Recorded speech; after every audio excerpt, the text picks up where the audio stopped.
Um, Welcome to this webinar. I guess I'm going to go ahead and um, start it. So the topic of this webinar is how to select the right GPU for specific AI workloads.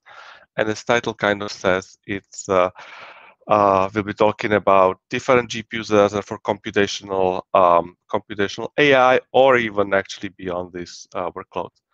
My name is Miro Hodak. I'm a senior global AI architect for Lenovo ISG. And to start with, I will tell you a little bit more about myself. I've been with Lenovo since 2017. I am what I work on is there are all kind of aspects of that has to do with AI. That would be AI performance solutions, infrastructures, and all of that mostly is on GPUs because a lot of these things are kind of built to run on GPUs. Before that, I was in academia. I was in physics, in HPC research, doing lots of HPC simulations on high-end supercomputers, and I have a fair amount of computational records over various fields. So the goal of this workshop really is to for on your side and for attendance to become better users or administrators or of GPU-enabled resources. Really kind of understand the different GPUs option, being able to kind of evaluate what's there, being able to evaluate what's there, what do we need to um, what does all the different characteristics that sort of that are provided by manufacturer, what do they mean? We would like to sort of give you some information on GPU performance in AI and HPC, and actually overall also better understand design of a GPU server. So it's not just about the GPUs themselves, but it's also about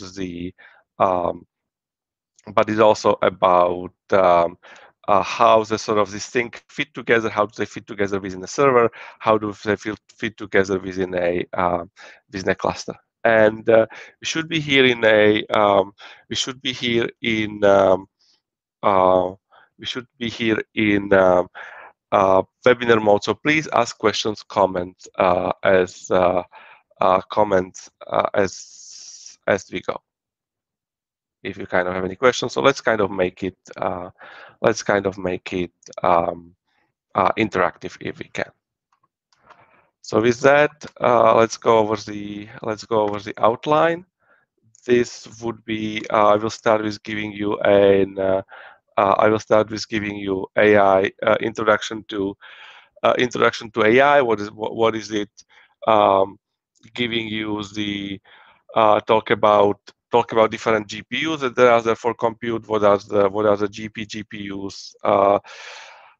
Accelerators. What are the difference? We'll focus mainly on Nvidia GPUs. Look at how we can evaluate performance of GPUs for AI HPC. Also have talk about GPU server design. Look at some running of GPU workloads, and and uh, and also at the end, I will show you a little bit more about Lico demo. So I would start with telling you what really the AI is. AI is something that that's kind of is more like a general idea than has a fixed definition. It's generally the concept of doing something smart by a computer. It's really kind of an evolving concept according to current state of the art. So for example, a while ago, this was like maps was considered to be something smart. Nowadays, of course, a little different. In fact, the main areas today is really processing complex information such as speech, text, or generated recommendation. And really, kind of, if you think about it, that's the um, the processing of visual information is really kind of the main thing, and AI has really proved to be the best tool to kind of understand the images, understand what is, what the image what the image on the computer really means, being able to analyze it so it can be, for example, used uh, for self-driving workloads, so it can be used for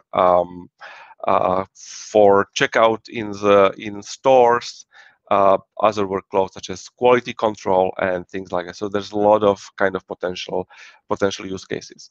Now, the current AI implementation is what's referred to as machine learning, and really what that means is that there are two stages to this process. First is training.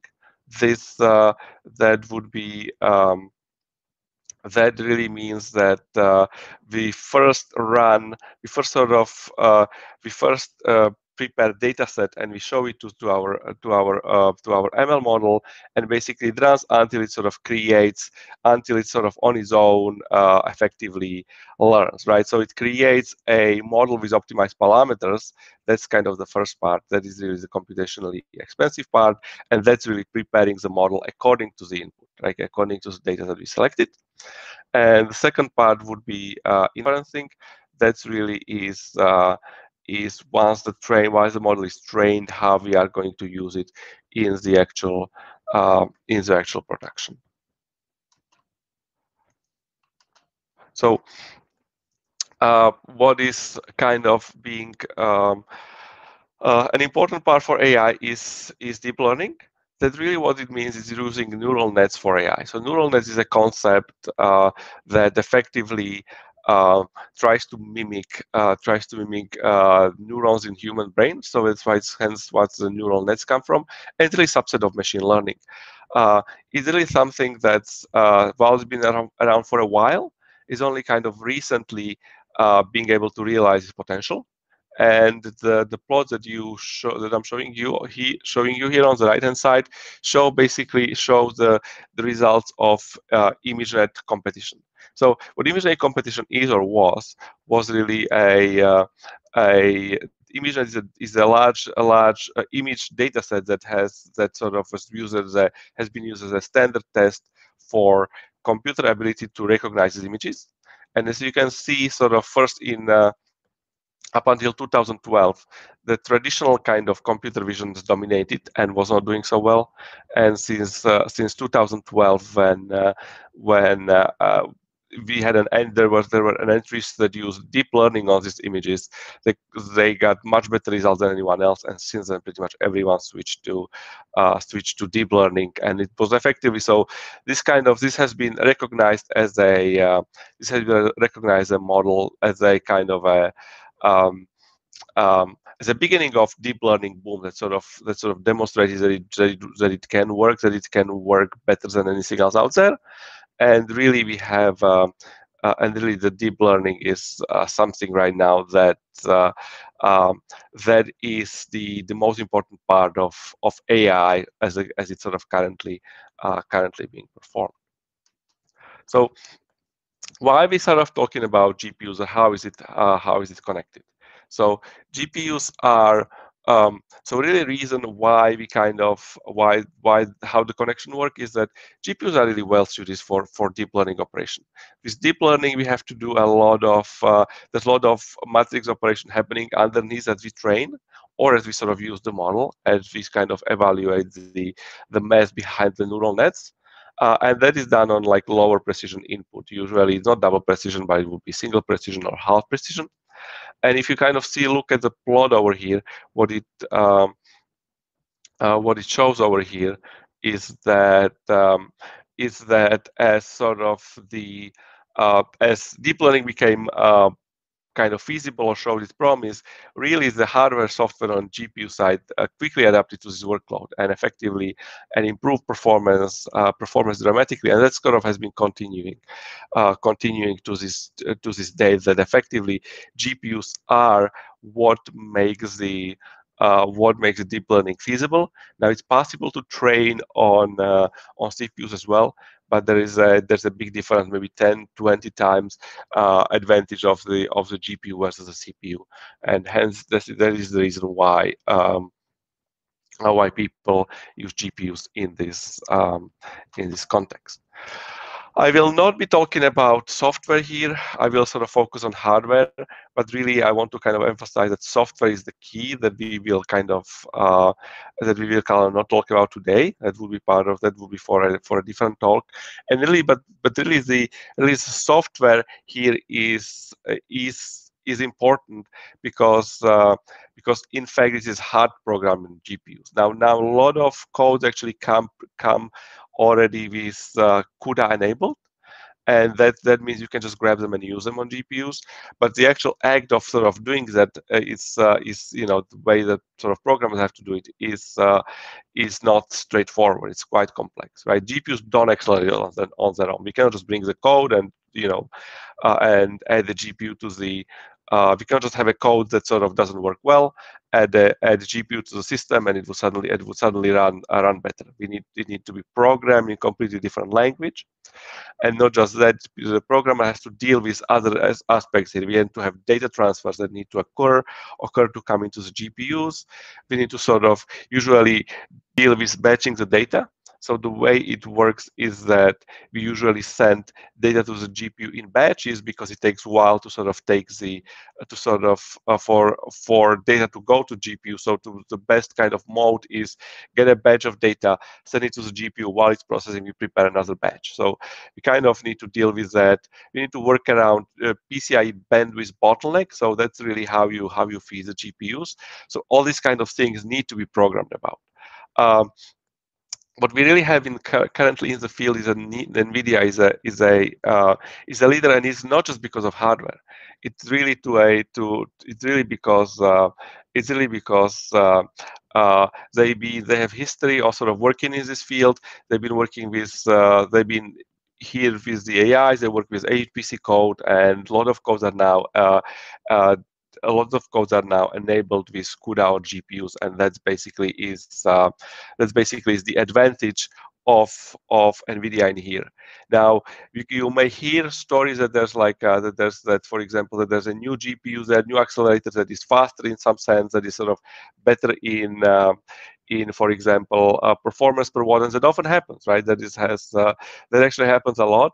But those accelerators are usually most useful for specific purpose, right? If it's performance per watt, it's somewhere where we sort of care about total number of watts, where we need to take it and use it somewhere outside of data center. So really, in the current sort of position where that sort of Nvidia is the leader, it's really hard for a newcomer to become successful, because they would need a lot of investment into software, not just their software, but it needs to be this needs to be integrated in the software that's into the codes that are out there.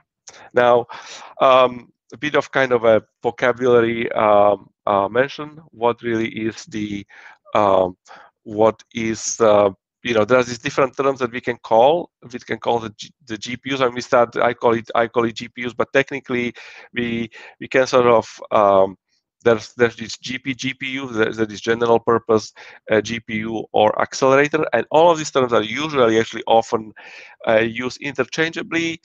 There is some difference between them. So technically, accelerator is more general terms than just kind of GPUs that would, for example, include FPGAs or accelerator of a different type. And really for GPUs, we should be talking about GPUs, which would be, as I said, general purpose GPUs.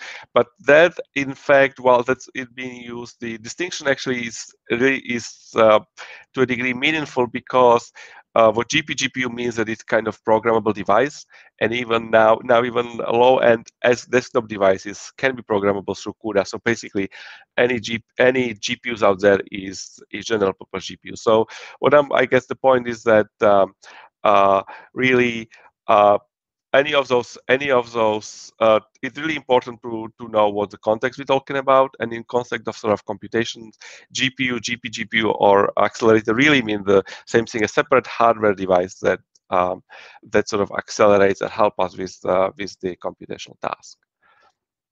Now, in this talk, again, I will be covering just the server class GPUs. So what this sets them apart is that those are used in servers. Uh, Also, these are the GPUs that are completely dedicated to computation. So normally, if you get a GPU for your desktop that sort of has the output for your screen that can have DisplayPort, HDMI, those kind of things. Here, the GPUs usually lack completely these visualization elements and are replaced with pure computational elements. There often is not any. There's no graphics output, and those GPUs also are passive. So that is there are no fans. They're just the heat sinks, and the server provides the airflow. And in fact, the server actively works the GPUs to kind of to make sure that it's efficient, that we don't waste fan power when we don't need it. But then, if everything runs 100%, that fans spin appropriately to keep the GPUs within the appropriate temperature. And also, I probably touched on that to some degree, but there's certainly differences in how GPU and CPU do the operation. Now, the while CPU has computational capabilities, it has to kind of be. It's more like a general device that can do everything, that has to deal with the entire computer. But GPUs can be highly specialized for kind of computational offloads. But important difference also is that the GPU contains many more cores than CPU, and therefore it's really better at parallel processing. Now, when we have codes that do kind of use acceleration, we have there are kind of two kind of modes of running. So when we talk about AI modes, AI codes, those are written to run almost exclusively on GPUs, and really CPUs does mostly pre-processing or post-processing. That's pre-processing or post-processing. So it kind of looks it really has this just this kind of support role. Now, as for traditional HPC kind of or the codes that sort of has been enabled with GPU later, they kind of use more like a hybrid approach, that part of the code run on CPU, part of the code are floated at kind of GPU. So in that case, we kind of need a bit more different GPU to CPU ratio, because for the code that runs on GPUs, it actually would be advisable to have as many GPUs in the server as possible. If parts of code run on CPUs as well, we probably want to have that more balanced. Now, there are lots of accelerators out there. I'm just showing you some that kind of I'm most familiar with, and at some degree I kind of looked into those in my sort of role at Lenovo. And so, so they come in different. They come from different manufacturers. They have different purpose. Some of them kind of work as traditional GPUs. Some of them try to be more of a co-processors that are close to the CPU for kind of better offloads. There are FPGAs that can be sort of that can be reprogrammed as needed. There are also smart NICs, which kind of become which kind of have starting to sort of gain some ground, especially in data centers. And there could be other kind of intriguing options in the future. For example, smart SSDs. I think that may have interesting capabilities and hold promise for the future. Now, with that said, there is, as I said again, Nvidia is a clear leader in kind of this accelerated space. I kind of showing you here a couple of examples. If you do an AI, probably two most commonly used codes are either TensorFlow or PyTorch. And if you kind of look, if you want to run them, this is kind of screenshots from their website that tells you how to install them.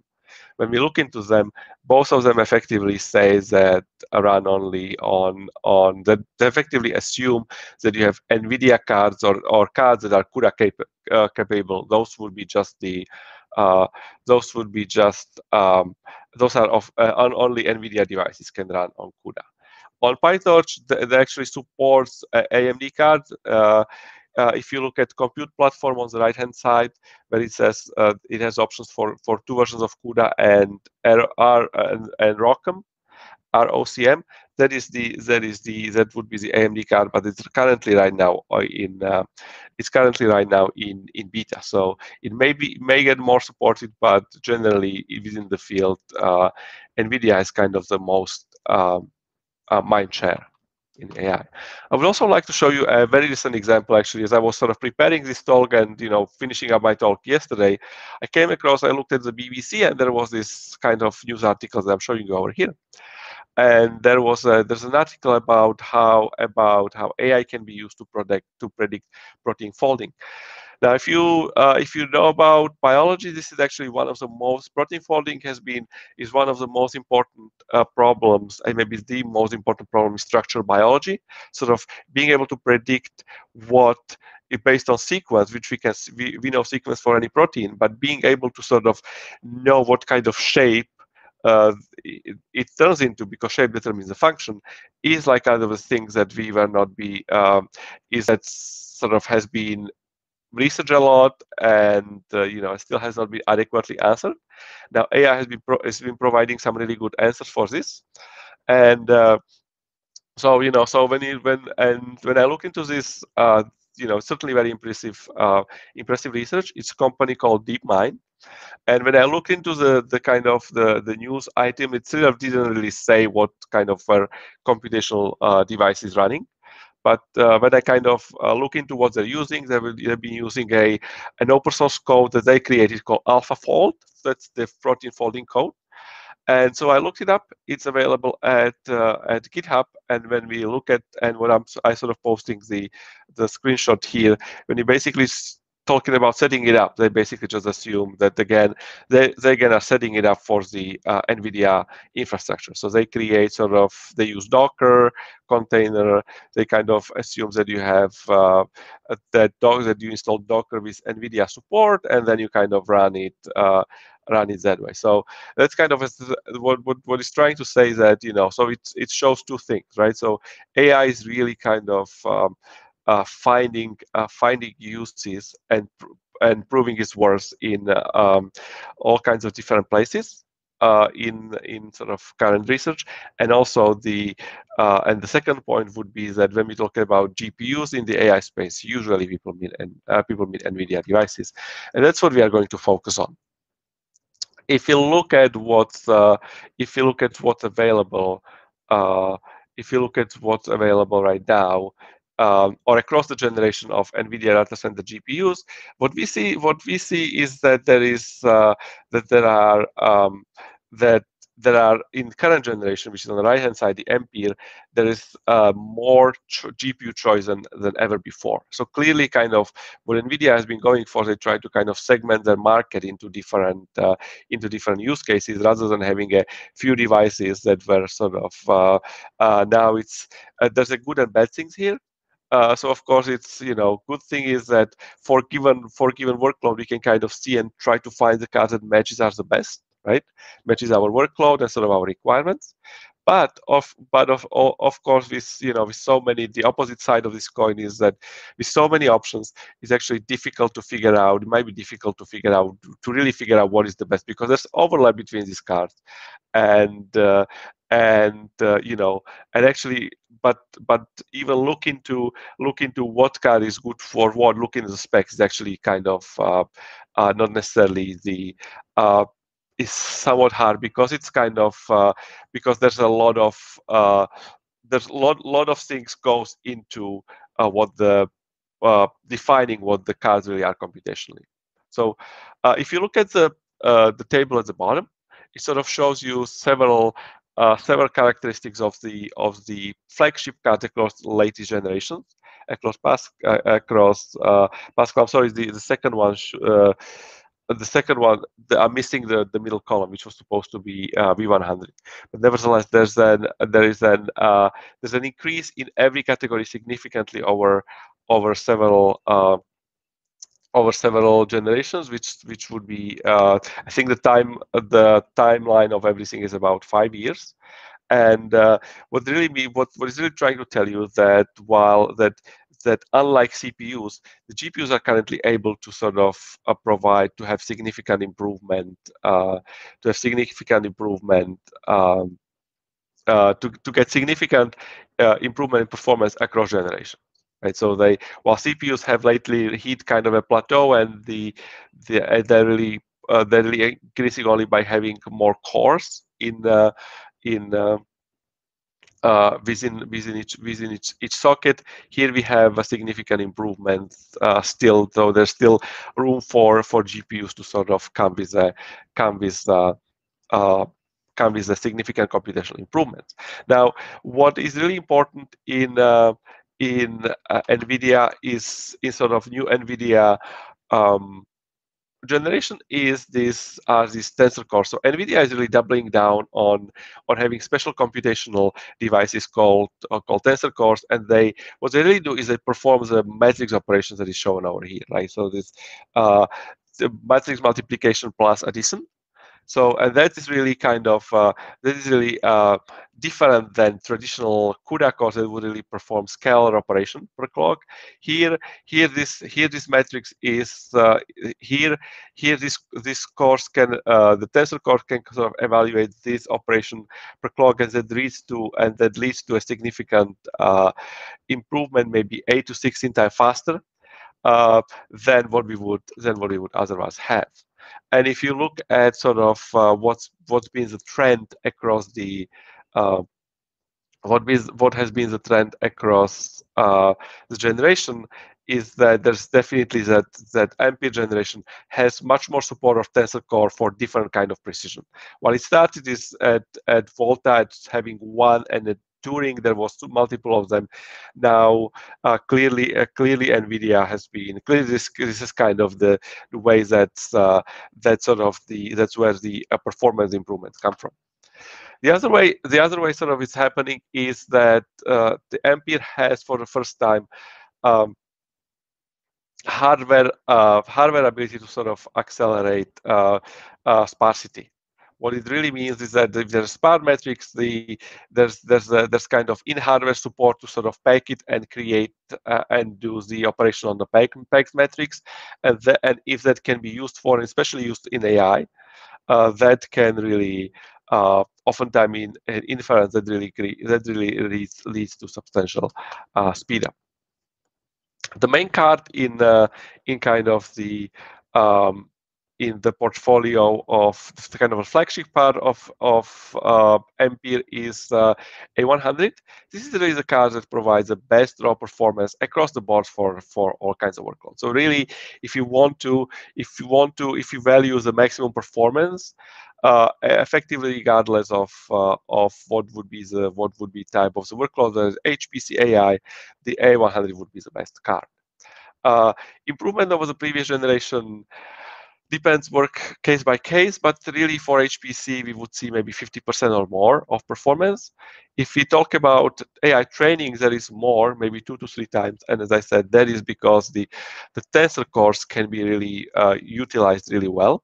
So we see a significant boost over there.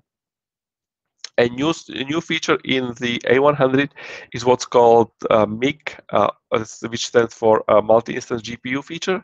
And what really is, this is a hardware virtualization which enables slicing the card into multiple, which enables slicing the cards into multiple slices that sort of can work independently. And what it really is, this is not necessarily maybe thing we would use in HPC, but it's kind of put in. And what it enables is that while sort of in HPC mode we usually want to consume the entire GPUs, we want maximum sort of, we have usually big problems. That's what would work for.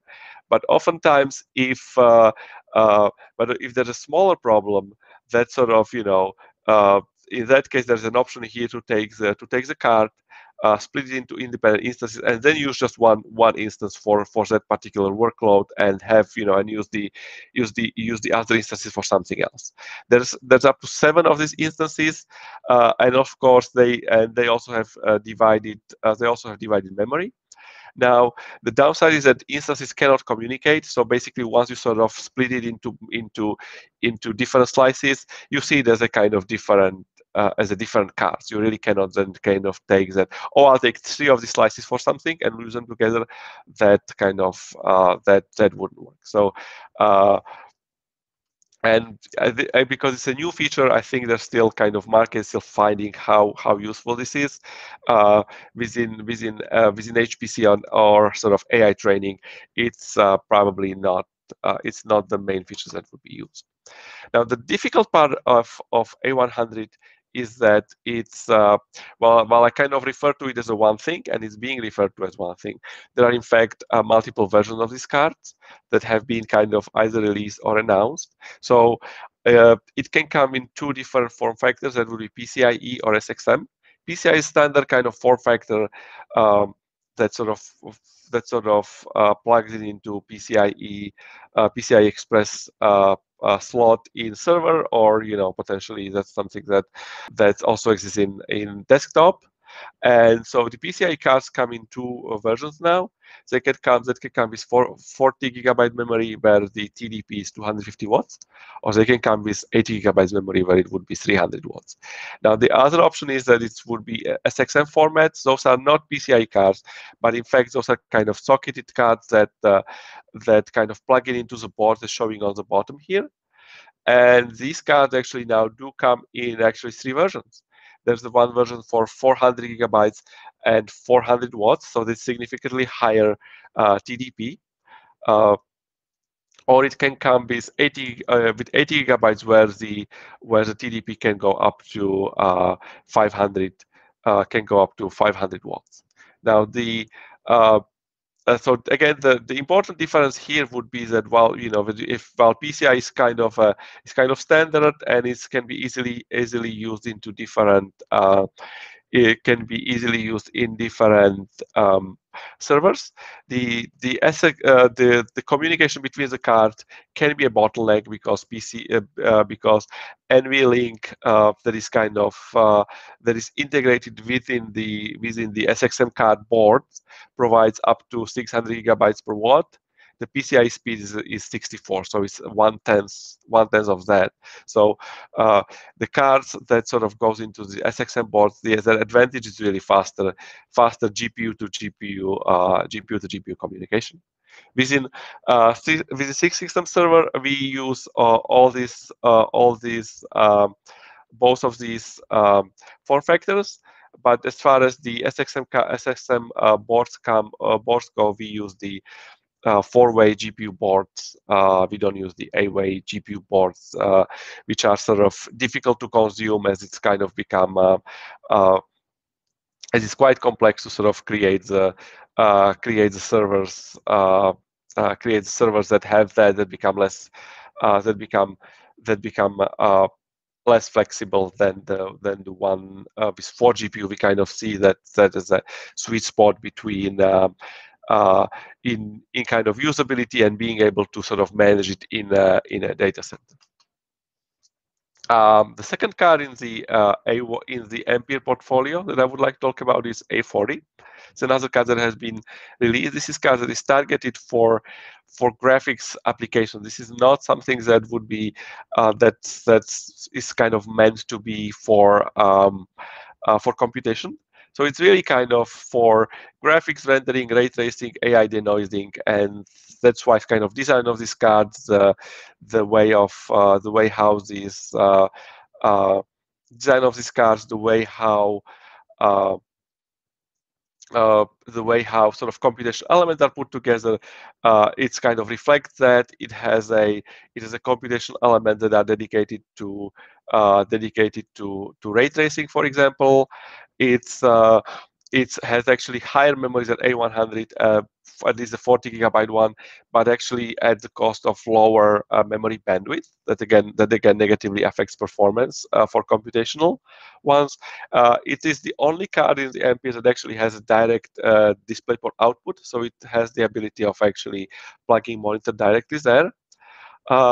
But one kind of another thing is that it does not have any cores that would support FP64 performance. So anything that would run double precision would have extremely low performance here. Kind of interesting thing is here looking at kind of single precision flops. Single precision flops on this card are actually quite large, but uh, in the actual application, A100 can still beat it. So and that is because tensor cores that are usually can be used for value for in terms of epicenter-to tensor cores that can A100 can still get better performance. So I'm really kind of mentioning it because I've seen a few cases um, where our customers would look where looked at the specs and wanted to go with A40 for single precision applications, but in fact that would be a wrong choice. It actually cannot realize the performance on paper, or A100 basically provides a better performance. Here, this basically there's also also showing here comparison for AI training or HPC. In two kind of cases, A100 always leads by a significant margin. The card I really like actually from this is that's very intriguing is the other member is A30. Now this is a computational card, unlike A40. And it's very similar to A100, but it's effectively kind of smaller, slimmer version of A100. It has lower TDP, it has smaller, somewhat slower memory. It has kind of less computational units, but it's also in terms of price, it's priced much better. So this kind of is a budget computational card. It also supports MIG, and in terms of performance, it's about half, maybe 60% of performance of A100. The table over here kind of shows the uh, shows the difference here in if you look at the computational specs, we see that sort of the cards can provide about 50% of flops across the different across these different precisions for across this precision for the compared to A100. Now, A10 is the other member of this of is the other member of this family, and what it kind of and that is this is really the entry level MPL card. This is the card that is sort of the least expensive. So it would be kind of the cards that one might look for if there are at the limited budget. It also is the smallest card. It's sort of unlike everything else I showed you so far is 2-slot card. This was a 1-slot card. So basically servers can fit more of these. And this is really card that is kind of lower end version of A40. So it's something that would be specific for graphics and video usage, something that's really kind of um, something that's really not great for computational, but if on a kind of small budget, that might be an option to kind of use. And again, here is a comparison between A10 and A100, basically showing us the differences in performance. I think the last card I'm going to sort of show you is the A16. It's a card I'm not actually familiar with very much. It's announced, but it has been announced, but not yet available. It's a specific for it's specific for VDI, for virtual desktop infrastructure. So basically, kind of running remote PCs. That's what this is the card that would support that. It has this actually interesting quad board design. So basically, one card has effectively four smaller MPL cards integrated into it, and that has generated some interest. Has been generating some interest. I've been approached by a few people who sort of wanted to use it for computation. Again, I have not been able to sort of. It's not released yet, so I have not been able to play with it. But it's kind of an interesting design. I guess in the future we'll see whether this card is really VDI only, or it can be sort of repurposed for other usage. But right now it sort of covers the VDI kind of use case, which has been important part for GPUs, where really GPUs kind of do their work as a kind of visualization devices. The alongside of Ampere, there is the only kind of thing, the only thing that Nvidia currently still actively supports and actively sells is a T4, which is card based on previous Turing architecture. This is really the lowest power card. So everything I will show you, I've been showing you so far, the minimum power was 150 watts for 810. These cards can do 70 watts, and it's actually been this has been up until this point very popular card because it was giving us good value. It was good in performance per watt, but with Ampere sort of making a leap in performance, we now have a this is right now the card uh, that really sort of showing his use cases as showing his use as kind of edge card. So basically, is this something that would be used where power, cooling, or space are limited? And really sort of this again is not the card that would be suitable for HPC. It again has no support for double precision performance. I mean, it can run, but it would be very slow. And I'll show you some comparison data on that. So with that, I would kind of at least kind of try to wrap up this first portion of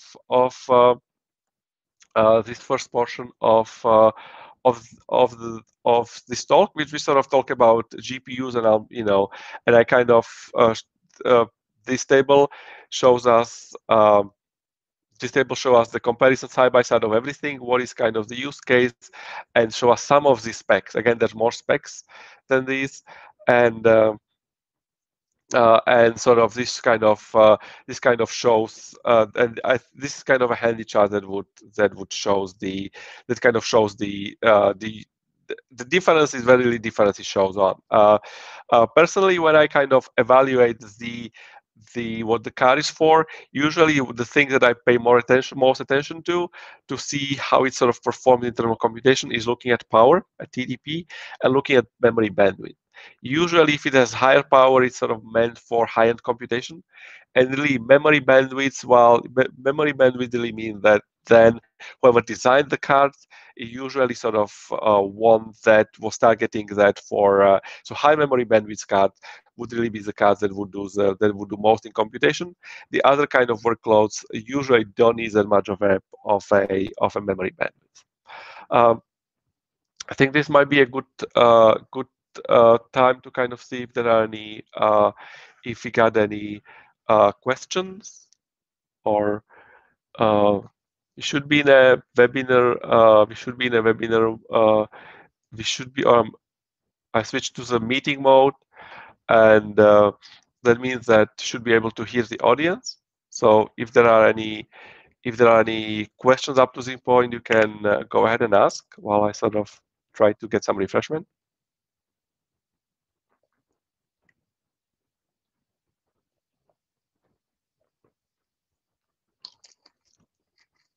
Okay, I assume that silence I was just is going to chime in and say I believe there's a chat function while Miro is presenting. So if you have any questions along the way, we can capture in the chat, and when we get to a break, present them to Miro to answer, or I can stop them mid-flight. Okay. Okay, I think we might have a question about Google TPUs compared to Nvidia's. Right, so that's kind of interesting. I don't have that currently covered in my slide, but definitely Google TPUs are interesting devices. I will talk about I'll be talking about MLPerf, which is a standard for kind of evaluation performance in AI, and Google has been submitting results from those cards. So there's kind of a published comparison out there that would sort of we can look it up. That can be looked up. I don't know the numbers off the top of my head. Now TPUs are very competitive compared to compared to Nvidia GPUs. The downside of them is that you actually you cannot purchase them. We for example, as a Lenovo, as a server as a server manufacturer, we cannot sell them because they're only available at Google Cloud. So there's only one place where you can get them, and you need to use your special. You need to use a special. You kind of cannot use the CUDA that people traditionally use. So they have good performance. They may have some factors that are better than. They may have some factors that are better. Um, some aspects that are better than Nvidia GPUs, but this kind of really require different type of access. I think that part is kind of holding them back, and I have not seen much usage beyond sort of Google's themselves. Hopefully they kind of address that. And again, if we have another question about consumer GPUs suffer from a shortage and limited availability. Are data center GPU affected similarly availability-wise? Why? So yes, I think this is sort of a problem across the industry. This is problem across the GPUs, across the CPUs. Maybe JJ, do you have more insight into this? How it affects? Yeah, it took a second to come off mute. Sure. Yeah, I mean, as Miro mentioned, the shortages are industry wide and not just GPUs, CPUs, but other components as well. So that's something we've got a world-class supply chain that tries very hard to manage that to drive availability and things. But I can tell you it's harder than it was last year, just in general. Okay, so with that, I'm going to move on again. Can I ask a question? Can you hear me? Yes, sure. So just now you said the Lenovo server has got a board with four units of that SXM4. Is that? Yes. What is okay. So that board, right? That board, is it something like a card that slots eventually into a PCIe slot, or is soldered to the motherboard? Yes, so it's sort of it's the card itself has to be connected over the motherboard. Has to be connected to the motherboard. It's separate card. I will actually show you some. I will have part that sort of will cover that. So I'll call that out. But really, sort of to answer it right now, it's a separate card that will go next to the motherboard, and you effectively have to connect it over with PCIe cables. So it really is so design of a servers would be that you would have kind of two cards that you would have boards next to each other that are sort of connected with a cable. And yeah, I will show you the example. Eventually, everything communicates with the CPU through PCIe Express. So like the advantage of the XSM is the interconnect between the GPUs. That's one thing. Yes. So there's one thing now within. So that is probably amazing. Communication between GPUs. Also there's the SXM cards. Depending on some of the boards have the switches integrated in them, and that can sort of switching is something that can enable direct communication between GPUs and I/O. Right. So, for example, you can bypass CPU when you when you talk to GPU from other node, or when you talk into the storage.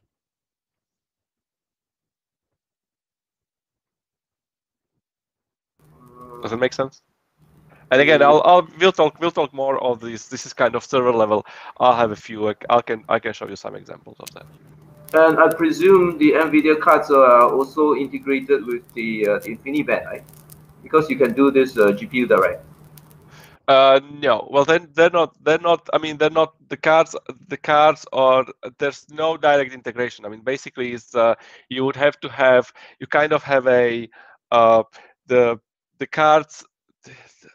Well, so the cards are not integrated with InfiniBand. What you would have is that you would have as there's a PCIe connection that goes to the CPU, you would have a separate connection that goes to I/O.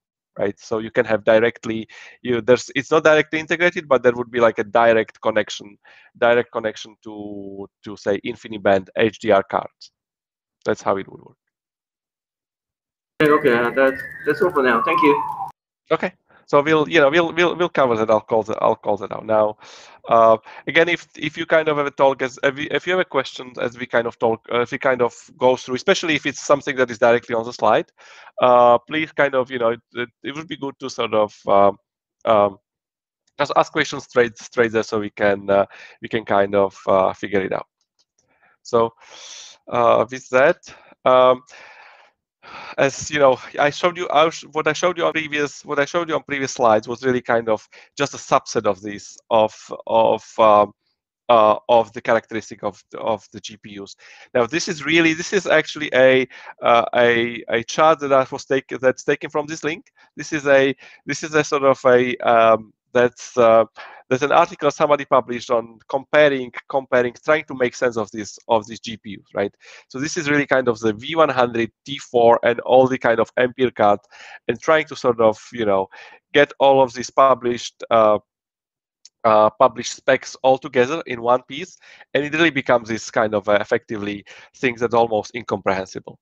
Yet all of these things are actually relevant, right? If all of these things mean something, and sort of when we kind of evaluate, you kind of need to keep in mind all of this to kind of evaluate the performance. So this is kind of, I'm just trying to kind of show you that this is the reason why it's kind of hard to really evaluate what the GPUs do. Is there's kind of a lot of aspects of them, a lot of kind of different specs that sort of come together and play part to kind of to figure this out. And in my role at sort of Lenovo, talking to people about sort of acceleration that they want to use, there's a kind of lot of confusion in the field because there's basically so many options, so many things to kind of evaluate. I've talked about TDP, sort of what really means is that really is maximum heat that card would generate, but that is really something that is connected to sort of GPU performance, GPU frequency, and performance per watt. So I think this is kind of an important point to make, right? So what the GPUs themselves has frequency levels, just as CPU. And usually under workloads for maximum, we want it to run at maximum frequency for best performance, of course, but those high frequency draw very high power. And that really means that cards would kind of would generate more maximum heat than intended. And so what I'm trying to kind of show you, what is shown on the plots over here, the two plots on the left hand side, is really comparison between two A100 cards. One is 250 watts, this is the PCIe card, and SXM card is 400 watts. The first one on the left hand side shows frequency. What's happening here is that you can see the 250 watts card cannot stay at the maximum frequency. After a while, it basically drops down. The reason for that is that each GPU has the integrated firmware that basically enforces TDP. So this card would kind of allow it to run at as it sort of sees that it overshoots 250 watts, it actually automatically, without our control, without user control, without anything the administrator would do, would sort of enforces that by invoking lower frequencies until cards run lower. And that's what's shown on the picture next to it. So on the left hand side, on the bottom left hand side is the frequency for the same run, and there's a power right next to it. So if you can see what the 250 cards watt does, is it sort of overshoots 200 kind of overshoots the frequency, the maximum power range kind of goes up and down. And what it really means in terms of performance, it sort of has lower performance because it cannot be at that highest frequency.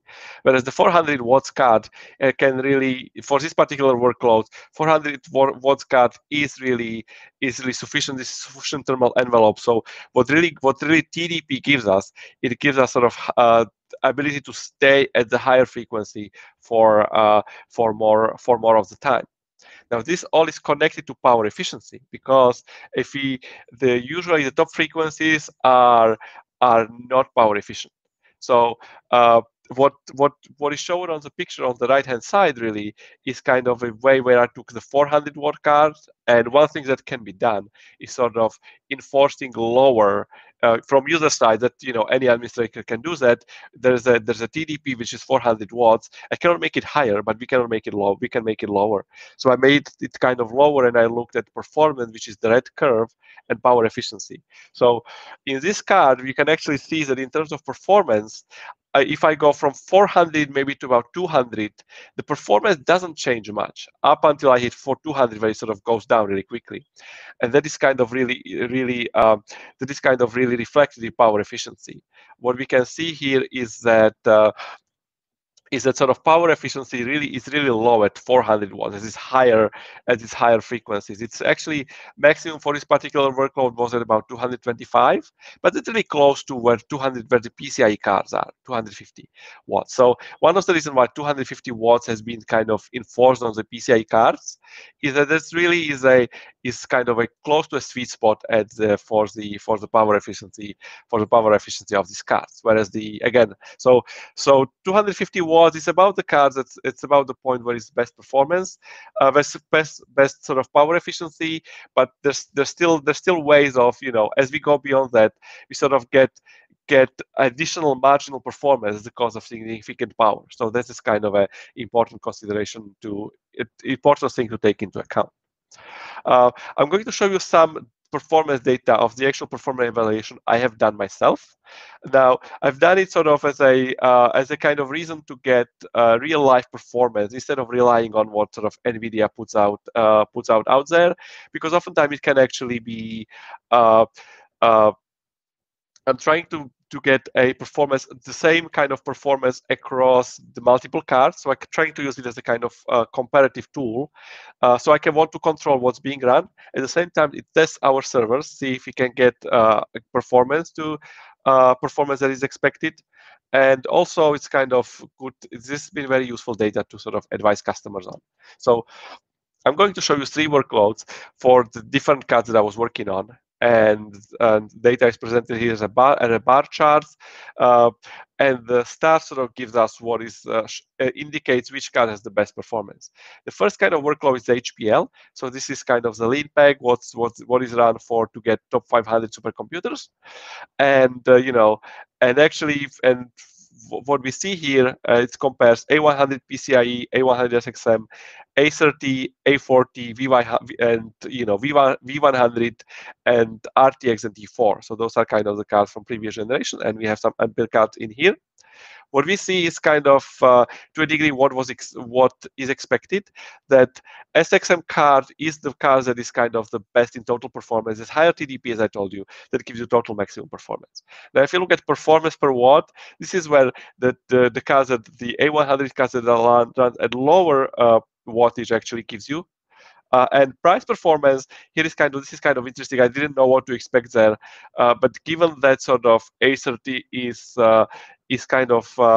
very nicely priced, the A30 seems to be kind of the winner in this category. We actually see the same behavior. There's kind of differences are different across the other workloads. This is kind of typical AI workload. This would be ResNet 50 training at the FP32 precision, and at least the winners in this category are the same. Now the bar somewhat shifts some more, but it's still true that kind of that what are the best cards stays the same. And the same if you do training at the kind of the lower precision. So this kind of is a really kind of handy tool, because while we would know about performance, what is the best performance, the performance per watt and price performance is not something that we would be able to kind of derive just from looking at the card. So it's kind of a useful tool, and it really tells us, and it really something that when people choose on selecting the card, it really depends which criteria is most important for them, right? You can go with total performance, performance per watt, price performance. Each one of those have a different kind of different cards that is best for it, and oftentimes sort of people choose according to what their needs are. The second part of the evaluation is what I mentioned earlier, is that there's actually standard evaluation. So the performance performance evaluation I showed you is really something that I had to done in the lab, and it has to be something that I can do fairly quickly. So it's kind of taking the available tools that are out there for benchmarking and sort of running it through. What the opposite end of the spectrum is that there is MLPerf, which is the entire, or ML Commons, which is an organization that is kind of dedicated to the purpose of bringing clarity to AI performance evaluation. What it really means that they run benchmarks for they kind of set and run benchmarks for AI training and AI inference, and they have this are kind of very complex set of tools that evaluate different kind of workloads, right? As I have a graphics here showing what it looks like. This doesn't just do images. This does language processing. This does reinforcement learning.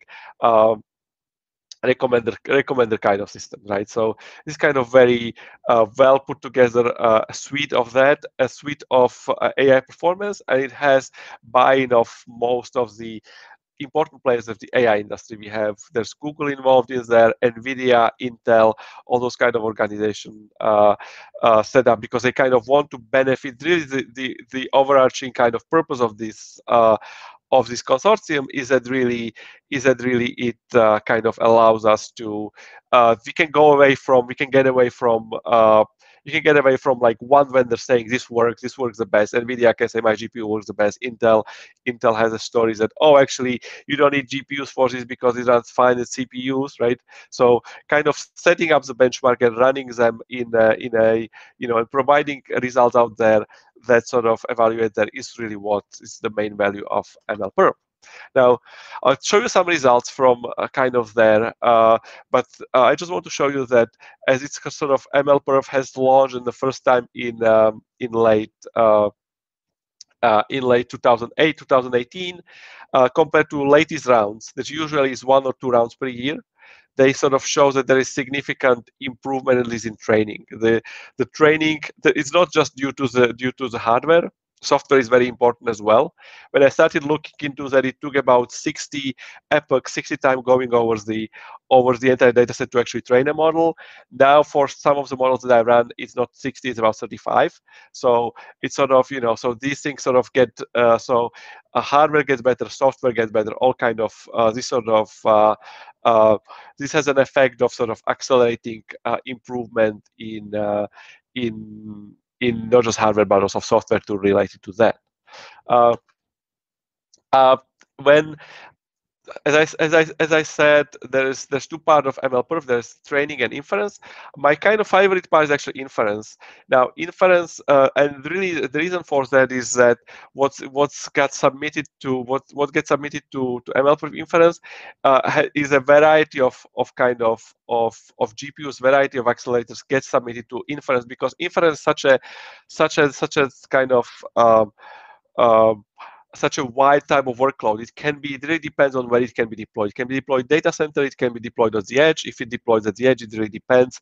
It could be somewhere where you need low power. So in that case, people would submit low power devices, right? And also, but for sort of looking at Nvidia GPUs, is a really good tool, because this is the only place where you can find official results. So Lenovo submits that, Dell submits, Inspur submits, a lot of OEM submits data for these workloads for almost all of the kind of relevant cards today. And so really it can be kind of used as a tool to kind of evaluate the relative performance for these cards, the AI workloads. And this is basically what I'm kind of showing you over here. What table shows is the average is kind of the average performance relative to A100 across all of these workloads, right? Again, so there are different workloads, right? There's a workload that works with images, there are workloads that works with speech. So doing kind of average, we can kind of see that the SXM cards that sort of run at higher TDP gives us maybe about 20% more compared to A100. It's kind of similar to what we see elsewhere.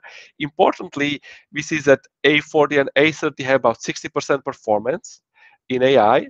Now, that's actually tells us that A30 really is the good card here because it runs at much lower TDP.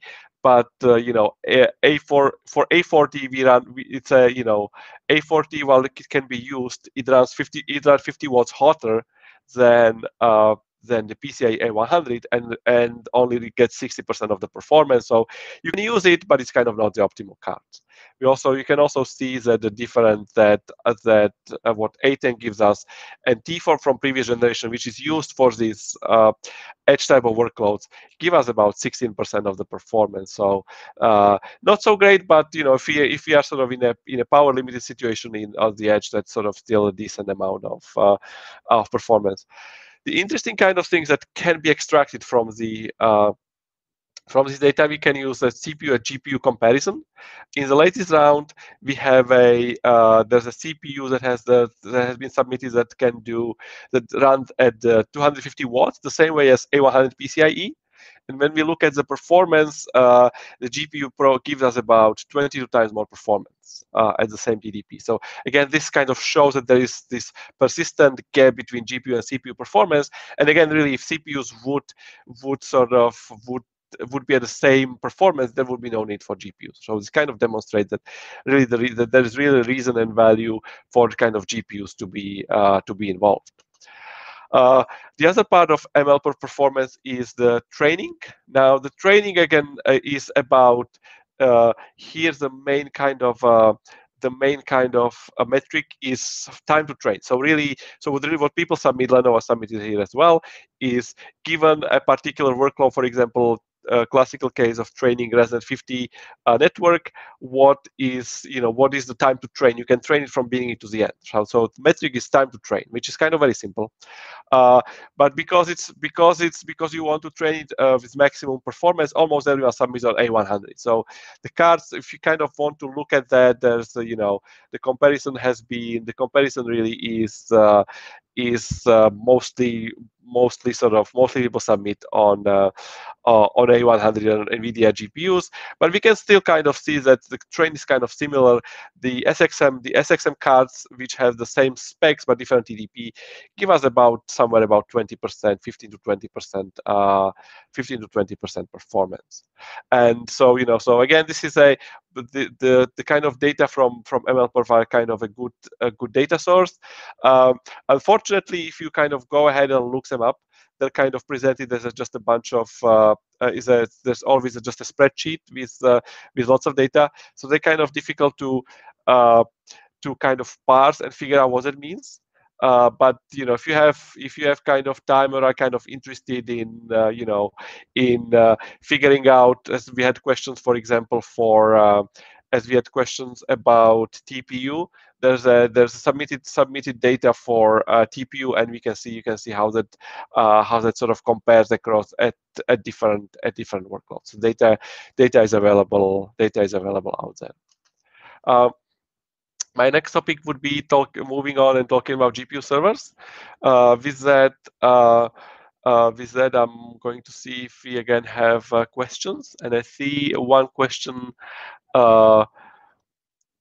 So there's a question: is that an undervolted performance 250 watts or out of the box on the charts? Okay, so I think that I assume that the question was about the chart I showed previously, which would be I assume this chart. So what the chart on the right hand side shows with different power limits.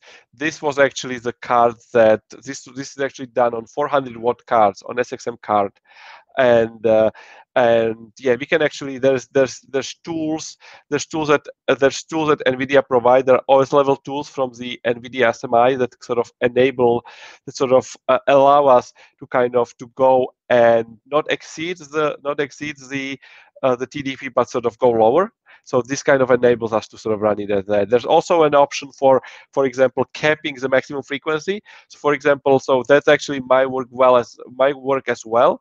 If we sort of want to run more efficiently, maybe we will not allow the top or few of the top frequencies. That can also give a potentially better power efficiency here. So, and unless there are any questions, I'm going to move over to the GPU servers. Okay, I got like the 1 or 2 questions.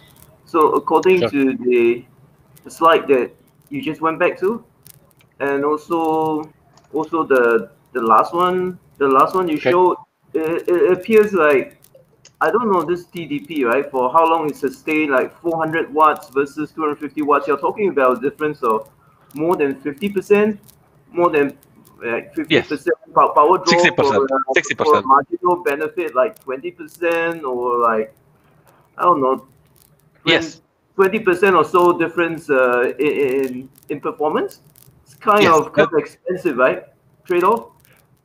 Yes, that is, you know, that is kind of that is the situation here.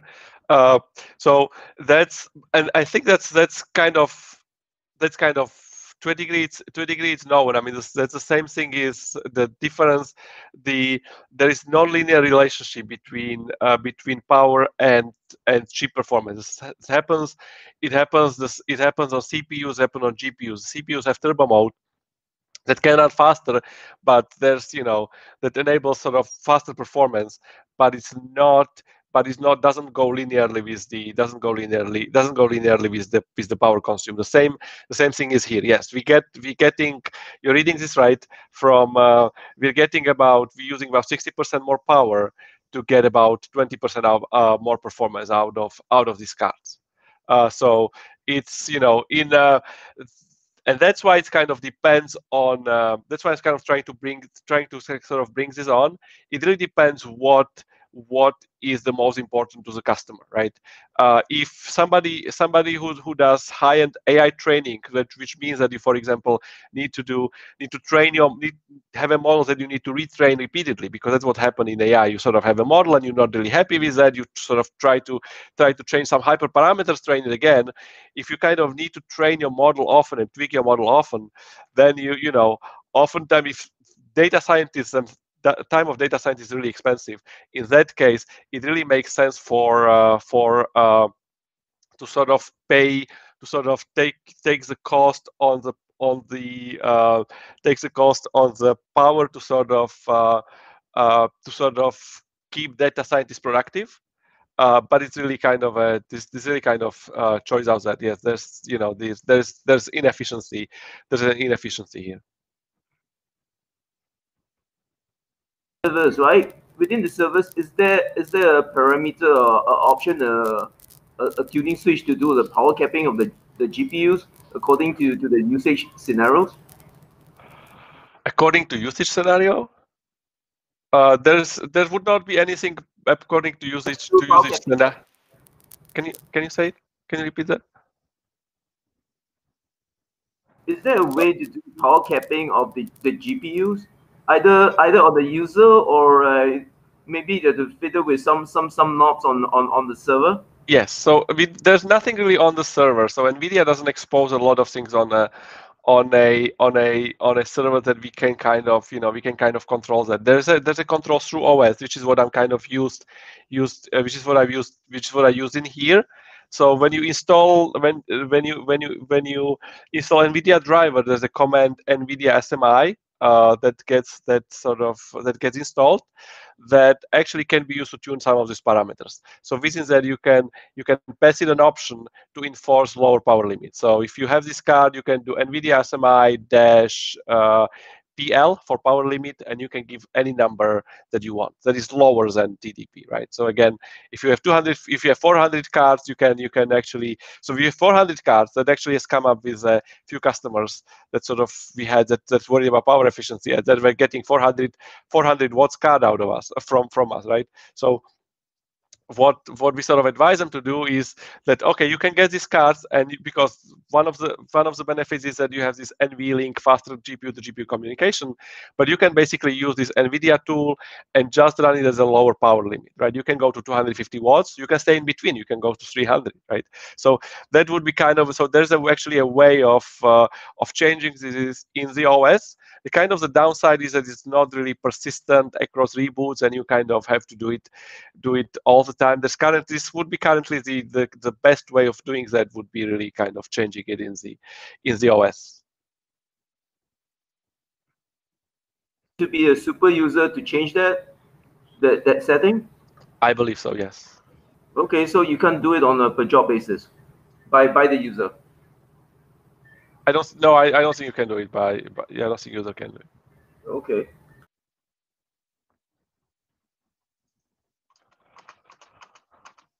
Okay, with that we can kind of move on to servers. So when we kind of when we build a server, there's kind of several things how it sort of come together. So first, there's definitely first a kind of the obvious parameter is physical size. So how big is it in U units in rack? Now this is actually this is actually really important because the size itself, because usually in a GPU server we want to probably pack several GPUs in there, and really cooling is kind of the main problem here. If it if you put in one of our servers can takes eight of these GPUs, right? And if you do 8 GPUs, each one is 250 watts, that give you 2000 watts in a server.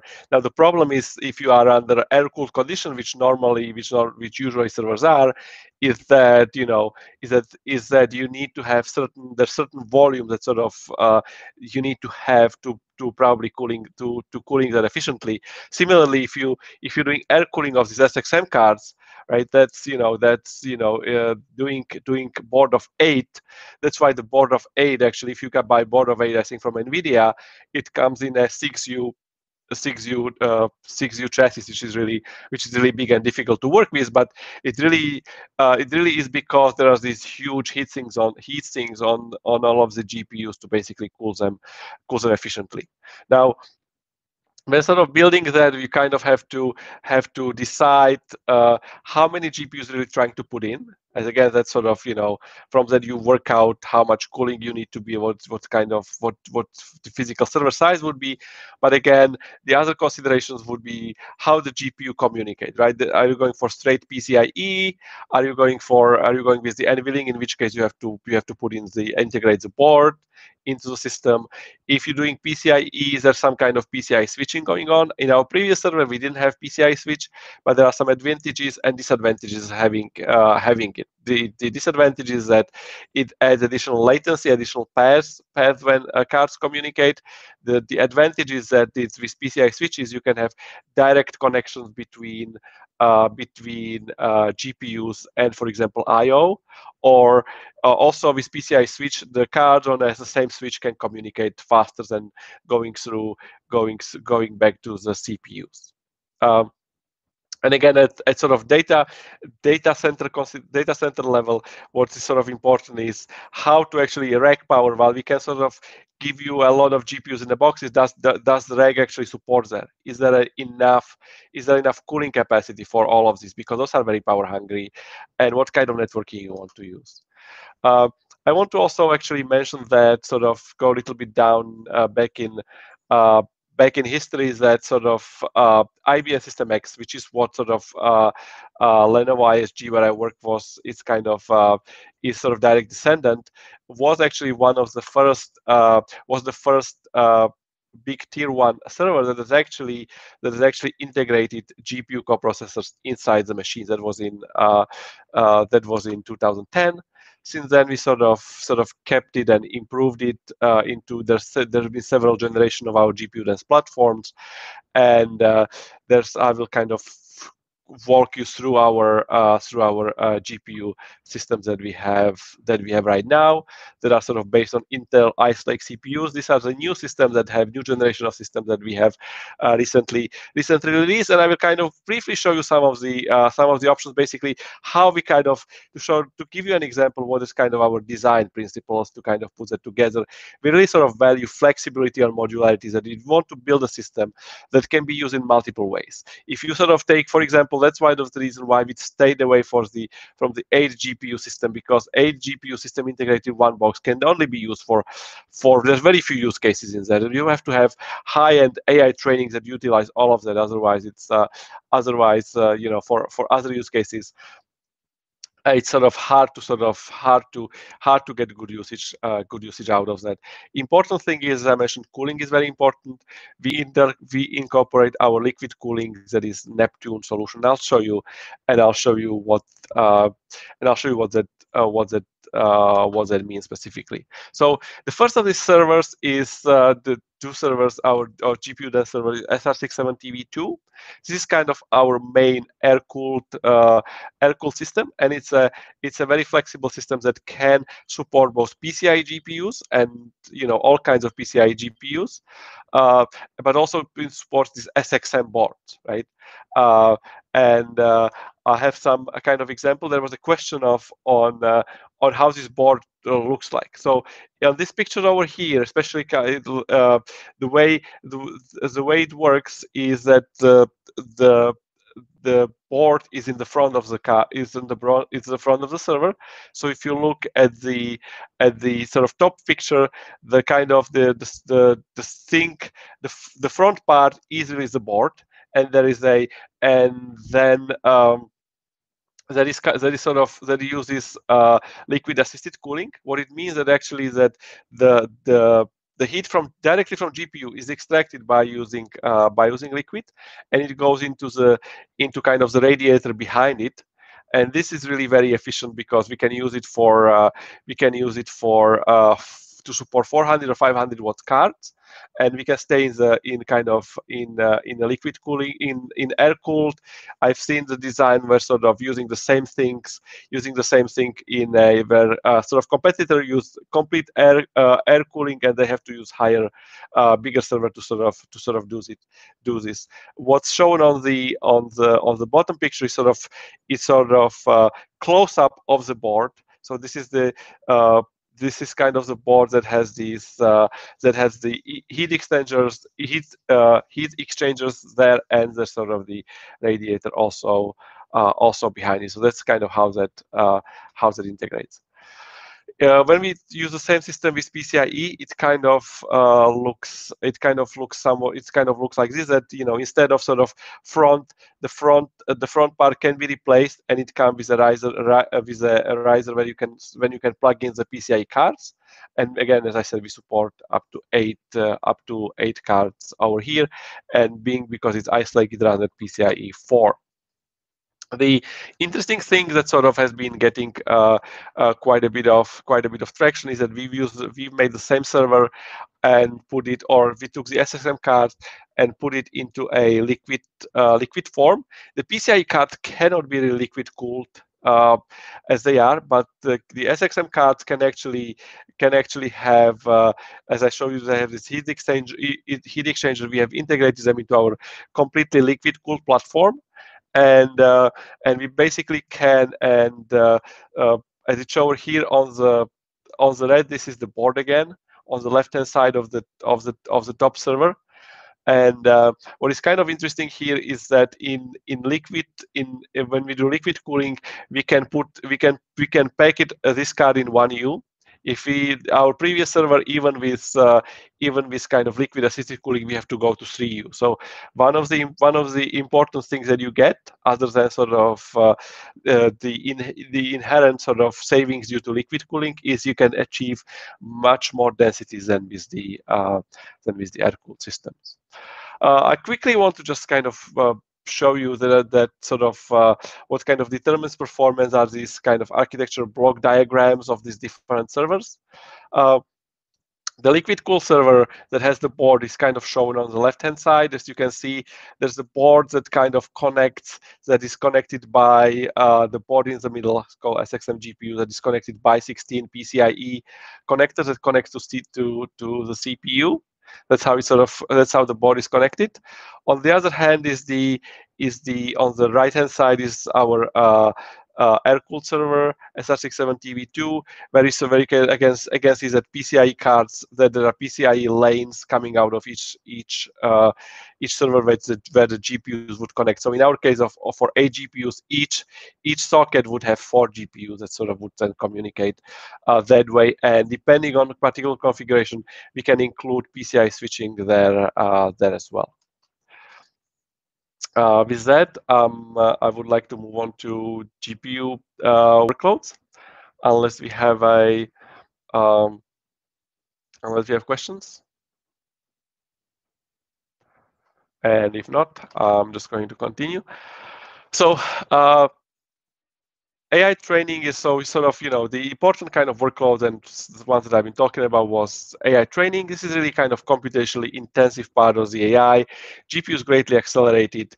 Usually it's good to have a GPU cluster because, to sort of take it, it may still take a few hours. If you can do it, if you can do it faster, that's kind of always better. The AI training is really GPU intensive. It's all about throughput. What is needed, we need high GPU to CPU ratio, that is as many GPUs as we can. The communication pattern is all-to-all GPU.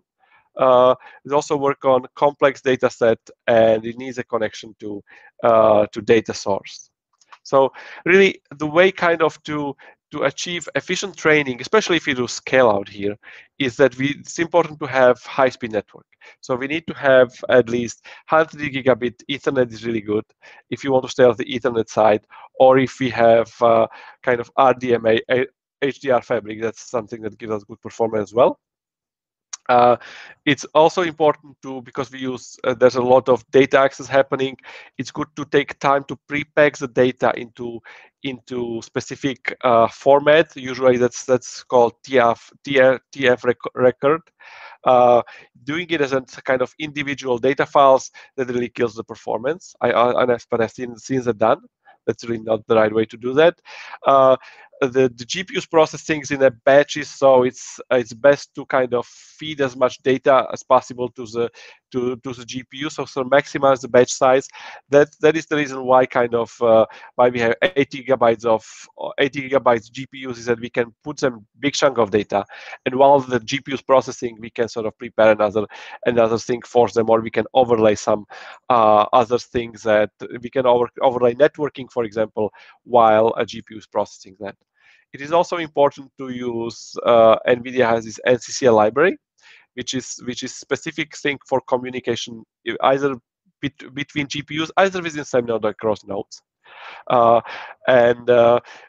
we kind of run things, it is kind of important to be aware about sort of NUMA layout. I showed you previously this architecture, and that's really where sort of NUMA would come from, right? So it's good if there's an option for the code, you can always sort of specify which GPUs, which sort of CPU cores should communicate to which GPUs. It really depends on what particular topology is, but that can give substantial speed up, especially if we kind of doing the benchmarking of performance is important. And also kind of important rule is we want to maximize the GPU loads. This is really what's the most expensive part of why we have the system, right? But it also makes sure that the total CPU load is not like hitting 100%. That would mean that GPUs are getting starved. So getting it's kind of substantial, but not but not as a bottleneck is what we're trying to go for. In terms of AI inference, this is kind of a different workload than training. It really deploys the service as a service, not an application. Training is an application. You just start it from the beginning until you train and done. The AI inference usually runs the service as response to input. So it really depends on what kind of inputs they're getting, and how is it deployed is really important, right? So it can be deployed at the edge. It can be kind of which, for example, that would really means if we would do it in the store, you can do it in a warehouse, you can integrate it into a self-driving car, right? So in that case, the computational that sort of specify that sort of give us constraints how to do that. There could, for example, be data center or near edge, something in between. That store can have a compute cabinet that sometimes do to sort of handle checkout counters, for example. So that's how it's. The other thing I would like to mention in terms of GPU computing and sort of workloads is that there's definitely that AI relies a lot on containers, and they definitely make they definitely make AI computing much easier. There's some resistance to some resistance bringing them to HPC environment, but they are so widespread in AI that probably by now, I think every administrator might have had to deal with this. Might have to deal with it this way. So basically, what it really means is the advantage of this is that it enables very quickly sort of if users bring in their container. So I kind of on the right hand side I show you the real example I've done yesterday as I was preparing this talk.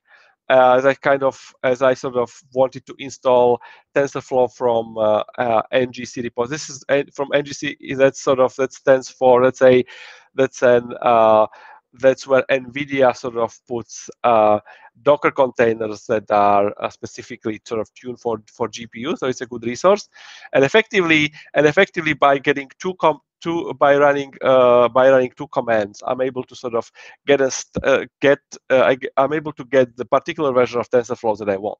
So really, there's and that sort of is a kind of shows you the power.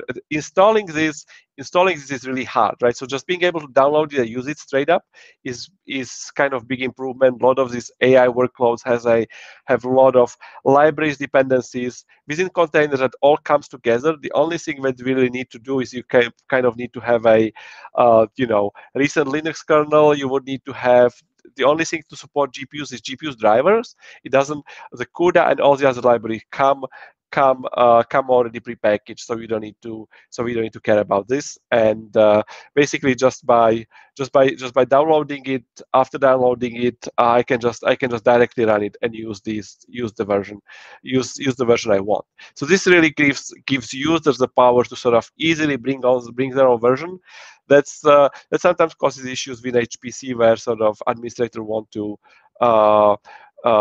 control it, and there are kind of multiple ways of how that could be integrated. I also want to mention that there is an option, sort of HPC option or HPC targeted options called Singularity, which is compatible with kind of Docker repositories. Oftentimes, people find it more secure, and it's actually does better job in sort of being integrated with job schedulers such as Slurm. Also, there are usually some from HPC community that are concerns that it sort of brings some kind of performance hit, but really it uses, especially we're talking about GPU computing, it uses kind of GPUs transparently. It doesn't need to go through any kind of virtualization. So basically, we get you get 100% or very close to 100% of performance. In fact, when I was talking about these ML per submissions, almost all of them are done by using Docker and Singularity, and that's a competition where we're trying to get best results. Dell is trying to beat us, and everybody sort of works with containers. So it's really it's really a very convenient way of effectively sort of packaging application and using them very quickly. One of the kind of trends in AI that sort of in terms of like hardware and software issues is that there's kind of more infrastructure being built around GPUs to eliminate the bottlenecks. We would have a GPU. There would be bottlenecks here would be like CPU to GPU communication. It has to go over PCIe, even if you have NVLink, right? Because to go to CPU, there's no faster way. At least within the x86 64 infrastructure. There could also be a limit if you go to CPU to CPU. So for example, if you have GPUs that are connected to different sockets, you would need to go through CPU bridge. So one of the you would need to go through CPU to CPU, which brings additional latency. So basically, the technologies that are kind of being developed are sort of what I'm showing on this chart over here, where you have one node one node connected to the other. You basically have GPUs that try to sort of go through PCI switch to sort of connect X, which is kind of like HDR connector, right? So we try to sort of there's a lot of infrastructure being a lot of technologies being developed that would sort of be termed like GPU direct storage, GPU direct RDMA. And what that really means is that GPU on its own can access the storage, can access the networking, can access the other GPUs outside, and really CPU is there to kind of do a local help to do that. So it's really a different kind of way of using computer, and it's very GPU centric way of using computer. But this is kind of a thing where this is kind of a trend where it's really sort of becoming that GPU computing might be basically just a bunch of GPUs running and talking to each other would be kind of the main component, and then might be sort of coming in the near future. Now on the software side, there's actually one of the things that we kind of need to do is we need to make AI easier to use. Now, as I talk to you, all of these kind of, not just hardware, but sort of the technology that you need to use, you use Docker, which itself is, while it's convenient, it's sort of not an easy thing to do. You have to sort of program your framework, which all of that is kind of hard. So there's been kind of one of the things that we try to do in Lenovo is we try to make AI easier to use, and also make HPC and AI coexist, makes them use GPU resources very easily. And we have a solution for that called Lico, and so we would spend the next few minutes of this talk on talking about that, and that would be given by my colleague JJ. We also have the options of asking maybe questions before we move on to that.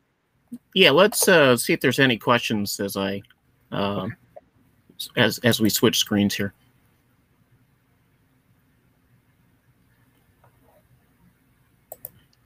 Miro, I think you may need to unshare. I'm not sure. Okay, I'll do end sharing. Yeah, let me try now. Can you share now? I'm working on it.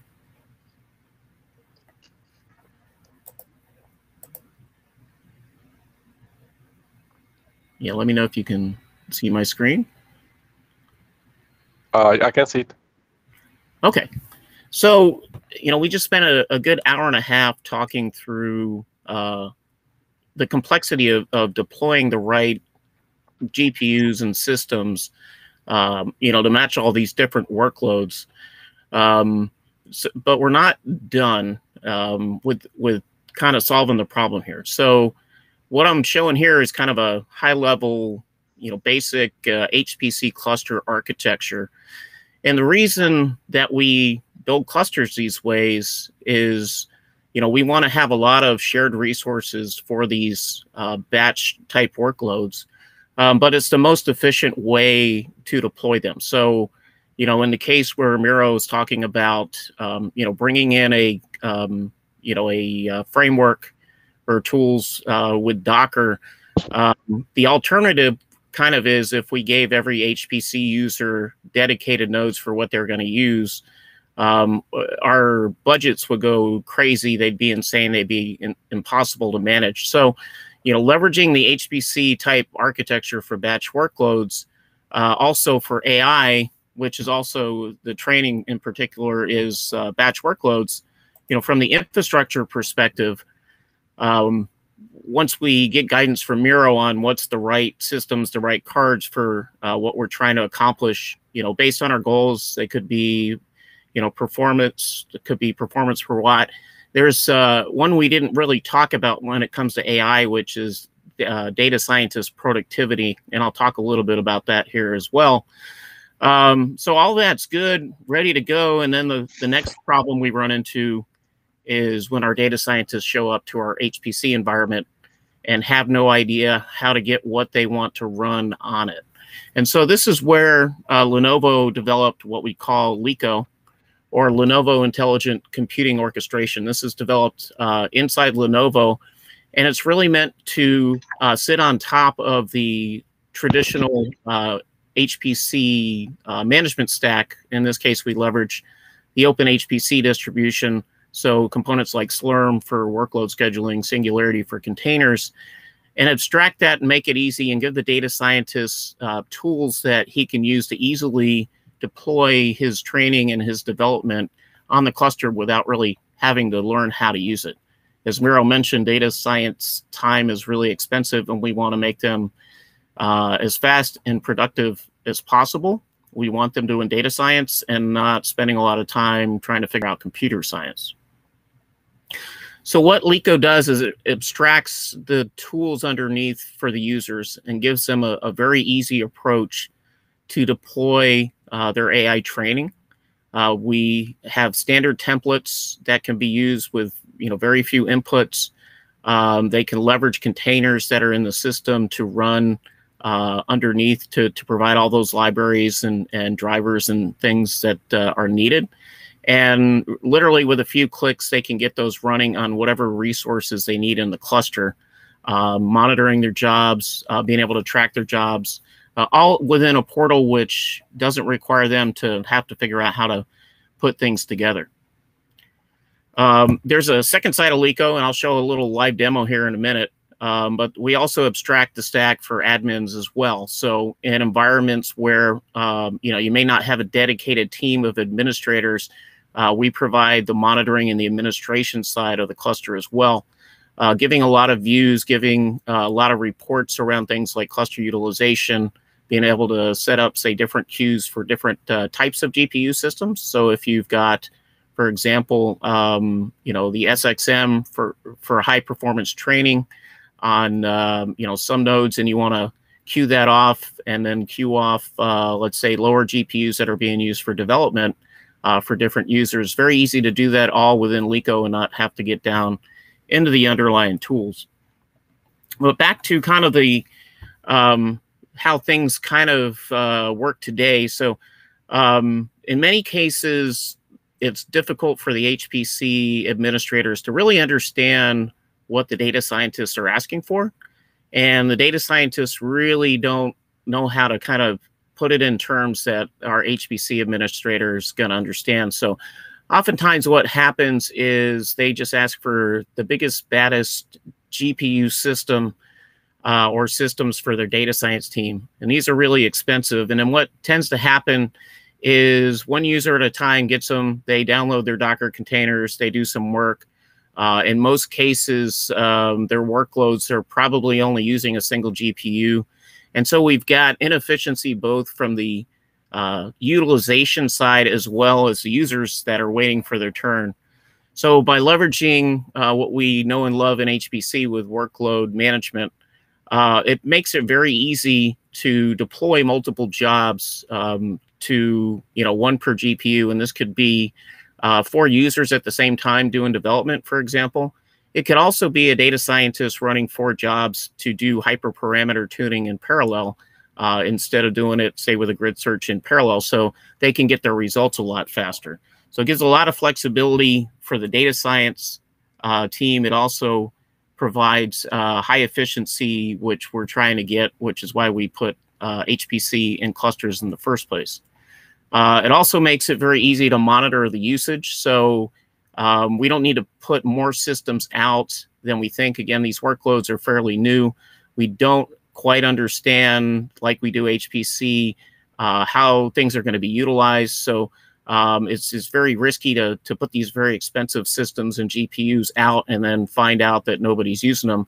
But at the same time, LECO makes it very easy to monitor that and grow as the data science efforts grow within the cluster. And because we can not only segment down to per GPU with a job, we can also dedicate a full system to a job or even do distributed training. Honestly, most developers are not to the point where they're maybe going beyond a couple GPUs at most.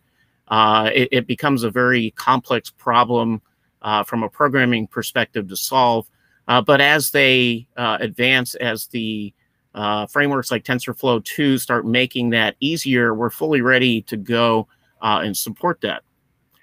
Now, Miro mentioned that pretty much everything in AI is containerized, and you'll see, you know, from Docker Hub, from NGC, Intel has got a site with their containers. These are all Docker containers, which are not going to match well with the objectives of HPC in terms of how things are run, how you know, things get access to the system, whether they're root or user. So alternative technology was developed several years ago called Singularity. The good news is Singularity is compatible with Docker in terms of being able to take Docker containers and convert them into Singularity to run. So we leverage that in Lico to have those framework containers ready to go. And then the user, as they're bringing their Python scripts, can simply select the container that they want to use to run, and then, you know, pick how many GPUs they want to do. Gives them a lot of flexibility to try different things, such as if they want to bring in say a beta container of a new TensorFlow framework and do an A/B test against the other one, see if things run, see if things break. If they even want to test between CPUs and GPUs, very easy just to select the right container and request the right resources and go. And so in the interest of keeping this simple for these users who are going to go to sites which have Docker pull commands, for example, we've built a container builder within Lico, which allows them to go bring those paths in and let Lico take care of all the building and conversion into Singularity to where it'll be ready to run and be selectable in template. We'll get to a live demo here in just a second, but I wanted to point out, I'm kind of putting this in context of what we talked about around the GPUs, but there's a lot of other features in Lico, both for HPC and AI users, to make it very simple for those less experienced or inexperienced in using our HPC clusters. So they can do things like drag files from their laptop right into Lico, and then it will be stored in their shared storage space in the cluster. We have the ability to not only leverage standard templates around the different frameworks and use cases, but also create custom templates and segment the templates we use most often in a favorites tab. For those folks that like to do some things in Linux, they can easily access the console through what we call expert mode, gives them console access. For HPC in particular, we have the ability to predefine runtime module loads and environment variables. So this is something the user could do, or an administrator could set up for users who are not sure how to do that. And from a container perspective, the admin can provide system-wide containers. Users can also use the builder or import their own containers for their own use. So they don't have to wait on tickets with the administrator to try something new. And then finally, we've got a lot of capabilities specific to the data science. So we've built models in Lenovo Research that are fully accelerated with GPUs around different use cases. We can set up workflows, and probably currently most important to the data scientists, they seem to do everything in something called Jupyter. Jupyter Notebooks is their kind of primary tool of choice, which, if you understand how HPC clusters are set up for security, normally is nearly impossible to get access to a running instance inside the cluster because it's a web-based tool. So it's one of the things we've focused on to make very easy for the data scientists to spin up. And I'll go ahead and actually switch over here to Lico itself, show you a quick demo. So this is the administrator side. I'll show you the small demo cluster I'm using. It's a head node and two systems. And I've got the ability to look at a number of different views, including the GPUs that are, in each system. I can see metrics on them. I can see, what jobs are running. You see I have a job running here. But this is where we can do everything from setting up users to billing to monitoring cluster utilization. So as I mentioned, if you put a few systems out and want to start seeing how many jobs are queuing, which would indicate that you need to add more. Very easy to do that right through Lico. Now on the user side, the user portal gives the user a cluster overview, what resources are available, what jobs are running for them. You'll see I have a job here I'll show you in a minute. The primary thing that they would do is leverage these templates. So you'll see our Lenovo accelerated AI models. These are really nice where the data scientists have spent a lot of time labeling and processing data. And now the next step is they have to go build a model to train that data. We've built models in Lenovo Research that we provide in Lico. So that model is already built, and so it helps fast track that next step. They can leverage, for example, our object detection model if they have a use case for that without having to go through and then write that model themselves. So it makes it very easy to do, and then also do validation on that data once it's trained. But we also have a number of industry standards. So TensorFlow 2, certainly the most predominant thing here today with the data scientists. We also provide HPC templates. So, our traditional MPI or COMSOL, if we're just going to run a straight HPC containerized job, we can do that. We're also integrating Intel's new One API, One API capabilities. So as Intel starts to get into the accelerator game, we are working with them to integrate not only the HPC capabilities of One API, but also the AI capabilities and optimizations that they've done. Okay, so I'm going to hop over here. We'll see this, take a look at this job that's running. This is a demo that Miro built. And actually, this is a custom template that I want to show you real quick. So this basically is something that can be built for nearly any application that's going to run on the cluster. And the options you define so they can be as simple or as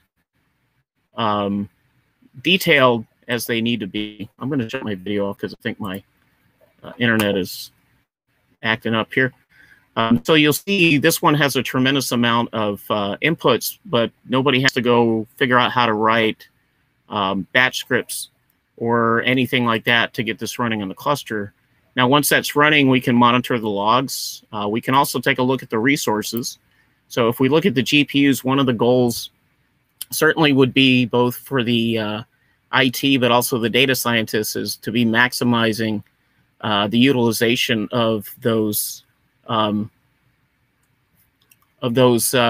GPUs, because then they're getting the most performance. So we make it very easy for the user to be able to monitor those resources and make sure that that they're getting that their code is performing as expected. Last thing I want to show here is I mentioned the container builder. This is our container repository within Lico, so these would get exposed to the different templates based on what the frameworks are. And here's our container builder. So this is very simple to go and get the path, say, from the NGC repository, the Docker pull path, and give it a name and where we want the work done, and just hit build. And it'll take care of, bringing that container down, doing all the building, turning it into Singularity to where once it's done, now it's part of our container repository, and we can leverage that in a as part of in any of the templates that that would apply to. Finally, I don't know how many folks are on the data science side here, but I mentioned Jupyter. This is what our data scientists mostly spend their time in. And again, it's a web front end, but that instance would be running on the cluster, which makes it very complicated with jump boxes and other things and port opening and stuff normally to be able to access. So it's very hard to do. So one of the things we did with Jupyter is make it very easy.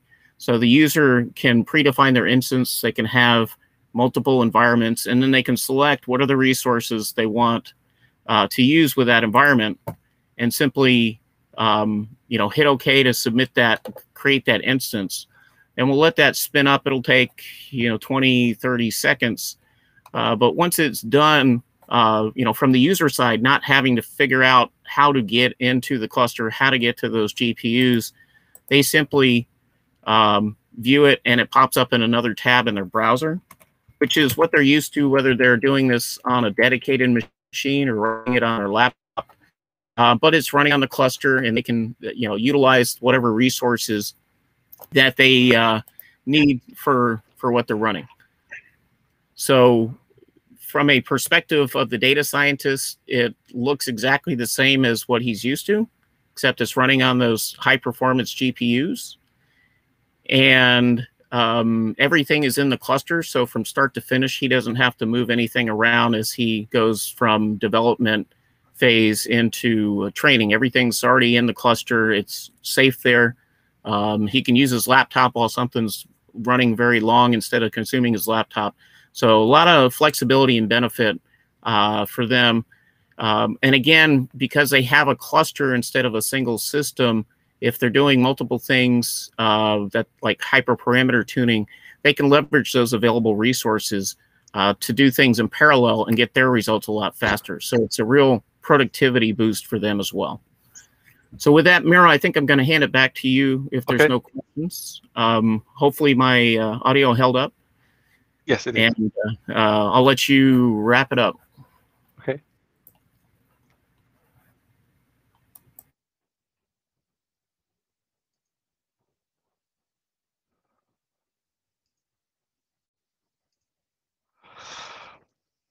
Okay, so with that, this going to a wrap up. I guess the message kind of, or the main focus on this is really that sort of that GPU acceleration is a long-term trend that's sort of becoming more common.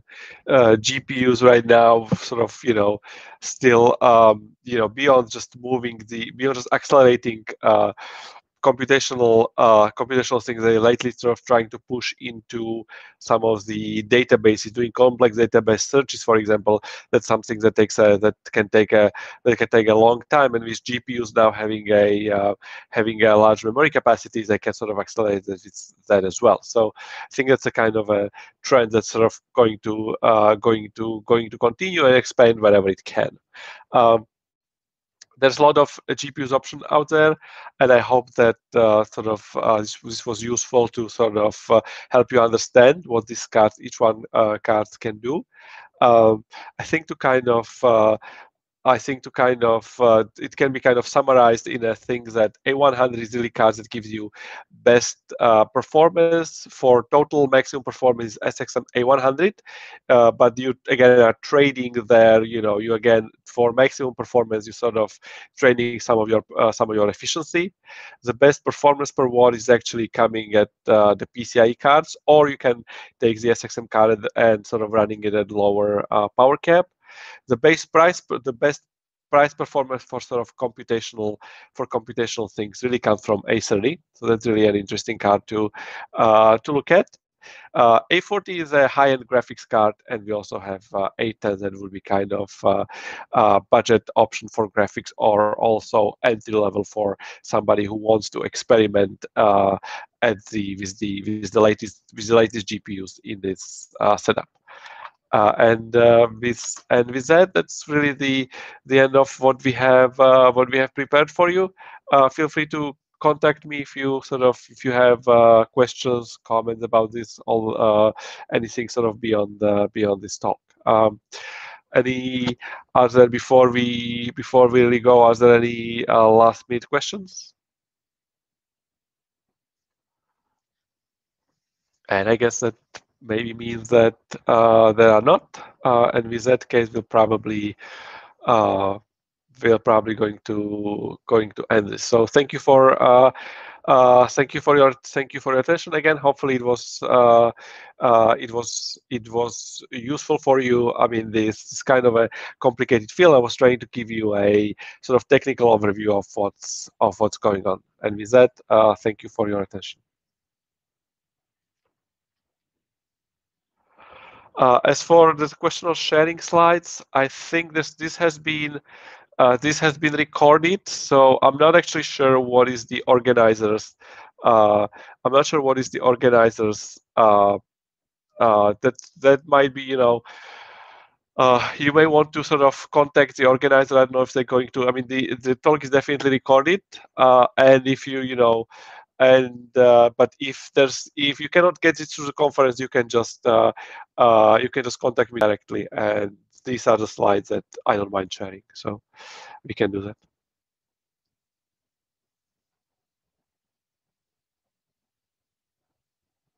Okay, we hit 10 o'clock, so about what sort of 2 hours, 10 o'clock here, 2 hours that were allotted. So I'm going to end this. So thank you again.